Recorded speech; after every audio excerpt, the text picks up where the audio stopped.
আসসালামু আলাইকুম রহমতুল্লাহি ওয়াবারাকাতুহু। সম্মানিত দর্শক, ডক্টর মোহাম্মদ ইউনূসের জামানাতে মার্কিন যুক্তরাষ্ট্রের সঙ্গে বাংলাদেশের যে একটা চুক্তি হয়েছিল, এটি এখন গোলামির চুক্তি হিসাবে, দাসত্বের চুক্তি হিসাবে মোটামুটি টেকনাফ থেকে তেঁতুলিয়া পর্যন্ত সমস্ত মানুষের মুখে মুখে ফিরছে। পরিস্থিতি জটিল হয়ে পড়েছে এবং এই চুক্তিকে এখন আর কেউ ধারণ করতে চাচ্ছে না। ডক্টর মোহাম্মদ ইউনূস এবং তার যারা লোকজন তারা বলার চেষ্টা করেছেন যে এই চুক্তি তারা করেছেন বিএনপি এবং জামাতের সঙ্গে পরামর্শ করে। বিএনপি চুপচাপ আছে। তারা ইনিয়ে বিনিয়ে যে কথা বলছে যে এটা ইউনূস জমানাতে হয়েছে। একটা রাষ্ট্রের সঙ্গে আর একটা রাষ্ট্রের যখন চুক্তি হয় এটা খুব সহজে বাদ দেওয়া যায় না। আমরা এটা পরিমার্জন বা রিভিউ করার চেষ্টা করব ইত্যাদি ইত্যাদি কথাবার্তা। কিন্তু তারা কেউ বলছে না যে নো, ডক্টর মোহাম্মদ এই চুক্তি ইউনূস করেছেন, আমরা এই চুক্তির ব্যাপারে কিচ্ছু জানি না।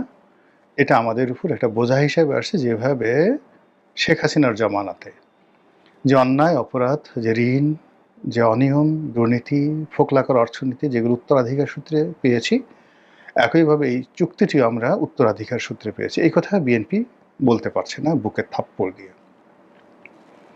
ফলে কি হচ্ছে, লোকজনের যে রাগ, ক্রোধ, ঘৃণা বারবার বাড়ছে, ক্রমশ বাড়ছে। ভীষণ রকম আজে বাজে কথাবার্তা বলা হচ্ছে।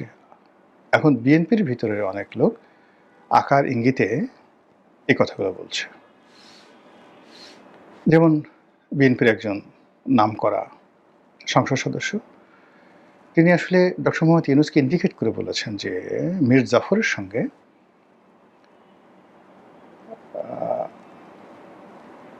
রবার্ট ক্লাইভের যে যুদ্ধ হয়েছিল, বেইমানের চুক্তি হয়েছিল, দেশ বিক্রির চুক্তি হয়েছিল, ন্যাশনাল ট্রেজারি বিক্রির চুক্তি হয়েছিল, এদেশের জনগণকে ২০০ বছরের গোলামিতে সেই যে আবদ্ধ করার, শৃঙ্খলিত করার যে চুক্তি স্বাক্ষরিত হয়েছিল, এই চুক্তিটি আমেরিকার সঙ্গে বাংলাদেশের যে চুক্তিটি ঠিক এইরকম।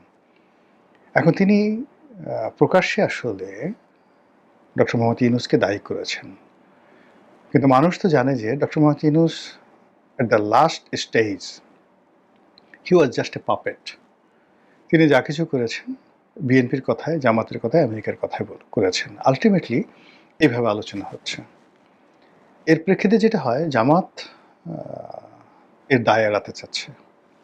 যখন এই চুক্তির বিষয়টি নিয়ে খুব আলোচনা হচ্ছিল, তখন পররাষ্ট্রমন্ত্রী যখন ডক্টর খলিলুর রহমান, তিনি ডক্টরেটকে জানি না, খলিলুর রহমান, জনাব খলিলুর রহমান, তিনি যখন বললেন যে এই চুক্তি যখন হয়েছে তখন দেশের প্রধানতম রাজনৈতিক দলগুলোর সঙ্গে পরামর্শ করে করা হয়েছে।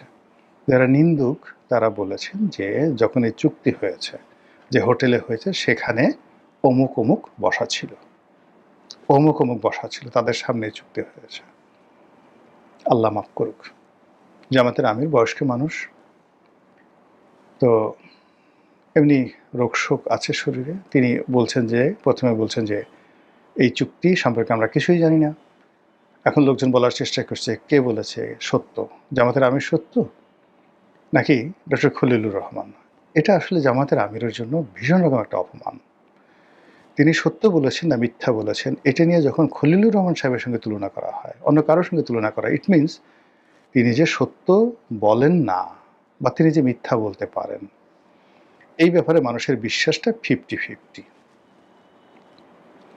এই অবস্থা যখন চলছে, তিনি অনেকদিন চুপচাপ থাকলেন। তারপরে আবার যে গত কয়েকদিন আগে তিনি বললেন যে আমেরিকার সঙ্গে যে চুক্তি হয়েছে সেই চুক্তি সম্পর্কে জামাত কিছুই জানে না।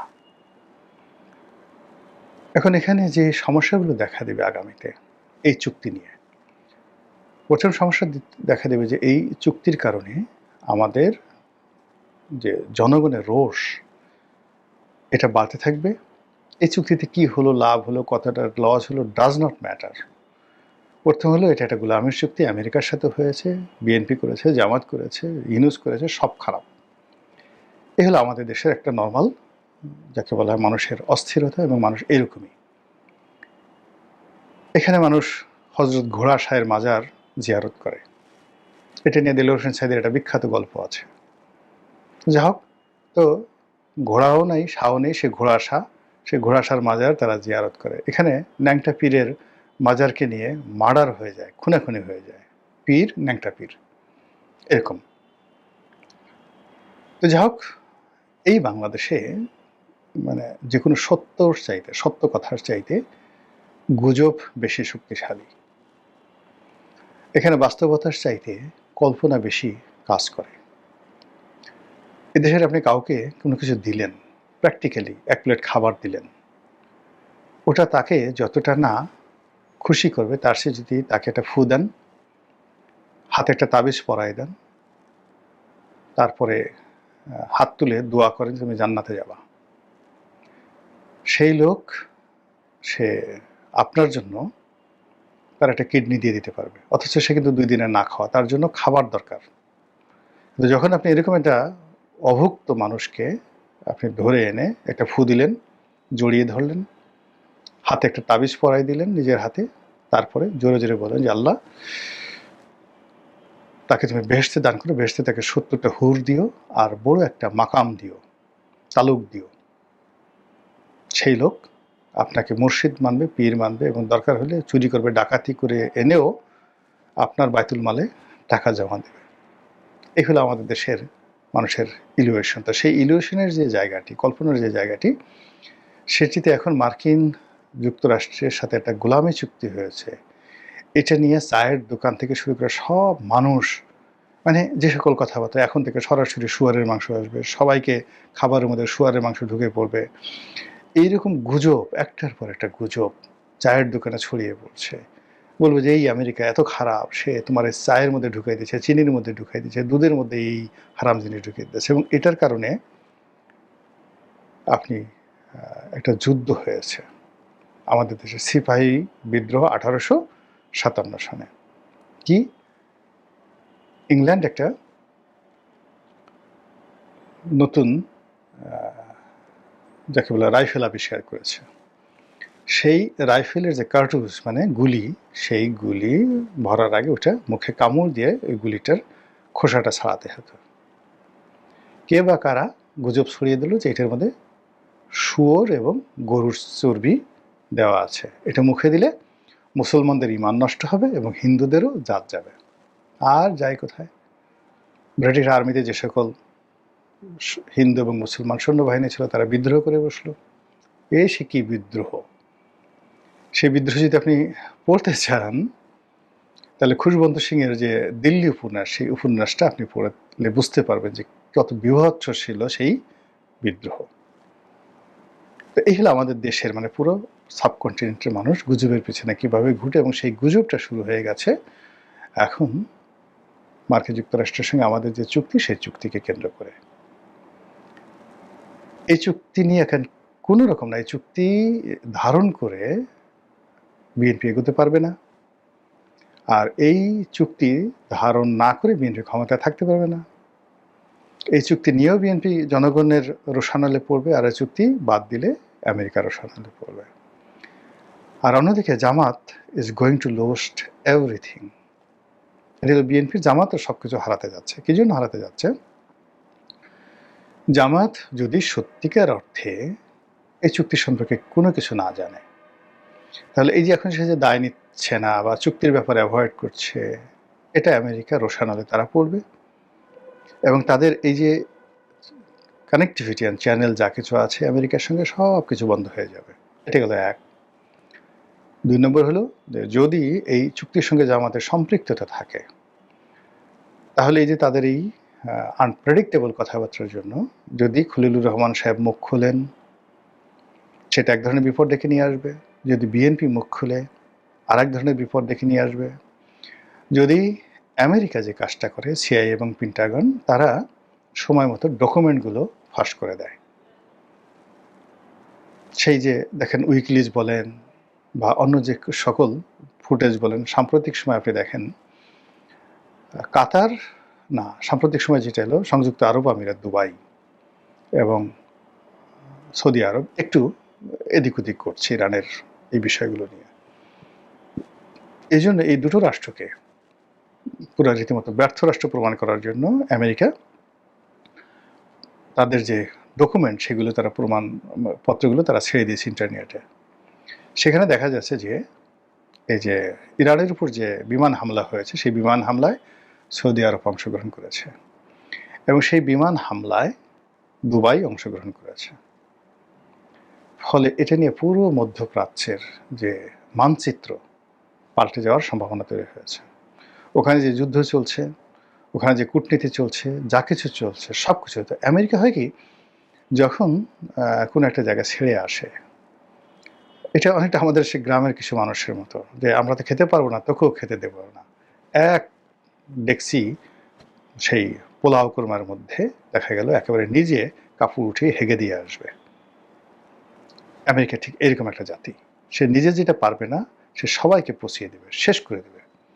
সেই ঘটনা তারা কম্বোডিয়াতে করেছে, সেই ঘটনা তারা ভিয়েতনামে করেছে, সেই ঘটনা তারা মায়ানমারে করেছে, সেই ঘটনা বাংলাদেশের মুক্তিযুদ্ধ তারা করেছে। It's a country. তো এই কান্ট্রির খপ্পরে যদি জামাত বিএনপি পড়ে থাকে, তারা এই চুক্তির ব্যাপারে আজীবন, মানে দেশ জাতিকে শৃঙ্খলিত করা তো পরের ব্যাপার, বিএনপি এবং জামাতকে আগে নিজের হাতে নিজেরা হ্যান্ডকাপ পরিয়ে, পায়ে ডান্ডা বেড়ি পরিয়ে, তারপর আমেরিকার রাষ্ট্রদূতের কাছে গিয়ে আত্মসমর্পণ করতে হবে। হুজুর, আমাকে মাফ করে দিন, এ সব আপনার, আপনি যাহা বলিবেন তাহাই হইবে। একই ঘটনা ইরাকে ঘটেছিল, একই ঘটনা লিবিয়াতে ঘটেছিল, একই ঘটনা সিরিয়াতে ঘটেছিল। তো কাজে এই ইতিহাসগুলো আমাদের এখানে আবার সামনে চলে আসছে। এবং এই যে 18 কোটি মানুষের দেশ, এই দেশের মধ্যে এই যে একটা চুক্তি নিয়ে যে বিভ্রান্তি তৈরি হয়েছে, যে দেশে মনে করেন যে জিন তাহানোর জন্য সেই বিরাট মজমা বসে, যে দেশে গোকরা সাপের খেলা দেখার জন্য হাজার হাজার মানুষ দাঁড়িয়ে থাকে, যে দেশের মানুষ হাটবাজার গ্রামে যাবেন, বড় বাজার বসছে, আপনি কিছুক্ষণ আগে যে জায়গায় প্রস্রাব করে গেলেন, ঠিক এরকম 10 জন লোক আপনি দাঁড়াই দাঁড়াই প্রস্রাব করতেছেন, আপনাকে দেখে পাশে আরো 10 জন লোক তার হঠাৎ করে প্রস্রাব চেপে বসবে এবং সে ওখানে আপনার পাশে লাইন দিয়ে একসাথে দাঁড়িয়ে দাঁড়িয়ে পেশাব করবে। আমাদের দেশের মানুষ, এই দেশের মানুষের যদি কাশি পায়, একসাথে 100 লোকের কাশি পায়। এই দেশের মানুষের যদি হাসি পায়, 100 লোকের একসাথে হাসি পাবে। এই দেশের মানুষের যদি কান্না পায়, লক্ষ লক্ষ মানুষ একসাথে কাঁদবে। মসজিদে গিয়ে আপনি একটু হাসি দিয়ে দেখেন, ঈদের জামাতে গিয়ে দাঁড়ায় থাকেন বা কুক করে একটা শব্দ করে দেখেন, ইমাম সাহেবের ইমাম চলে যাবে, সেটা বায়তুল মোকাররমে হোক কিংবা লালবাগ মসজিদে হোক, ডাজ নট ম্যাটার। আপনি খালি জামাতের মধ্যে একটা কুক শব্দ দেন বা জোরে একটা ভুম করে শব্দ করেন বা একটু মানে যে কোনো একটা ভুল করেন, ধরেন সেজদায় রুকুতে না গিয়ে সেজদায় যান, বুড়া বুড়া মানুষ হাসতে হাসতে অস্থির হয়ে যাবে। কান্না শুরু করেন, আপনি একটা জায়গাতে কান্না শুরু করেন, কেউ আপনাকে চেনে না, দেখবেন 10-12 জন 100 জন আশেপাশের লোক এসে আপনার সাথে কান্না শুরু করেছে। যদি বলেন ধর ধর বলে আপনি দাঁড়ায় রইলেন বা নিজে একটা দৌড় দেওয়ার চেষ্টা করলেন, এখন 100 লোক গিয়া সেই ধরার জন্য দৌড় দেওয়া শুরু করলো। এই যে একটা হুজুগ, সেই হুজুগটা শুরু হয়েছে এই আমেরিকার এই চুক্তি নিয়ে। আল্লাহ জানেন এর পরিণতি কোথায় গিয়ে শেষ হয়। আসসালামু আলাইকুম রহমতুল্লাহি ওয়া বারাকাতুহু।